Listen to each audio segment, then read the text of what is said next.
Right here, between the Persian Gulf and Gulf of Oman, is the Strait of Hormuz.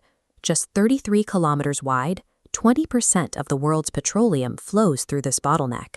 For India, this is a critical vulnerability. Half of its crude oil imports transit this gap.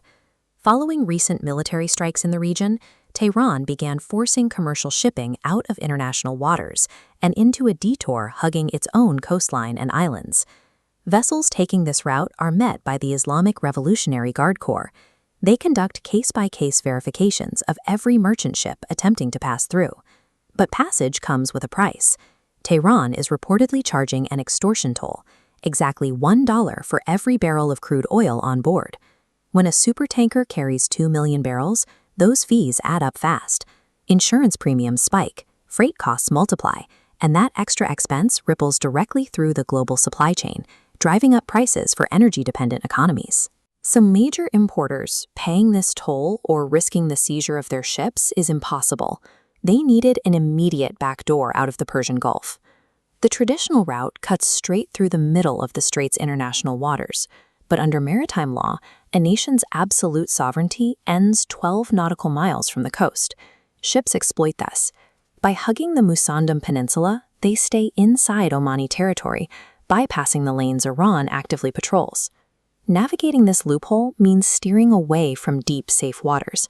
Captains have to thread massive cargo vessels through a highly restrictive, rocky geography. To lower their profile, many of these ships, including high-value LNG carriers, are going dark. They shut off their automatic identification system transponders, so they can't be tracked remotely. If Iran launched a military strike against a dark ship hiding in these waters, it would be a direct violation of Omani sovereignty, a major international incident Tehran has so far avoided.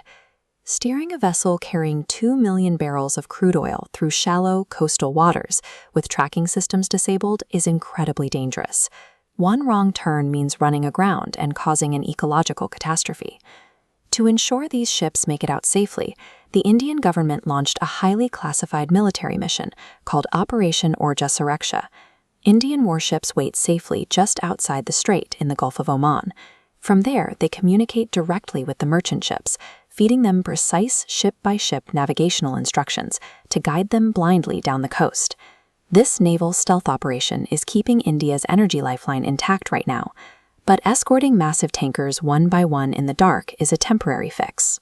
It is a slow, high-risk band-aid that cannot sustain the long-term demands of global trade. The Indian government has made it a top-level priority to end its reliance on vulnerable maritime choke points. This map details the cornerstone of that strategy, the Chabahar Port in southeastern Iran, connected directly by sea to Indian ports. Located on the Gulf of Oman, it sits completely outside the Strait of Hormuz. Ships bypass the bottleneck entirely. India has invested heavily in the Shahid Bashishti terminal here. It's fully modernized and designed to handle millions of tons of cargoes safely and efficiently. This route also solves a secondary problem for New Delhi. For decades, Pakistan has restricted India's overland commercial access across its borders. Chabahar allows Indian cargo to completely bypass that blockade. From this port, goods can travel north by road and rail straight into Afghanistan, securing direct access to the massive hydrocarbon and mineral reserves of the landlocked Central Asian republics. Chabahar functions as a strategic insurance policy. By anchoring trade infrastructure entirely outside the Strait of Hormuz, India removes the immediate leverage of any regional blockade. Chabahar is just one piece of a much larger effort to physically redraw the map of international shipping. We are now seeing the acceleration of projects like the India-Middle East-Europe Economic Corridor, which combines advanced rail networks and sea routes to bypass traditional maritime bottlenecks. Depending on a single narrow strait proved to be incredibly fragile. The ultimate solution is a decentralized, multimodal network. Attempting to control the flow of global energy through the Strait of Hormuz hasn't secured total dominance over the region. Instead, it has forced the world's largest economies to build a more resilient, diversified trade network that is far harder for any single actor to disrupt.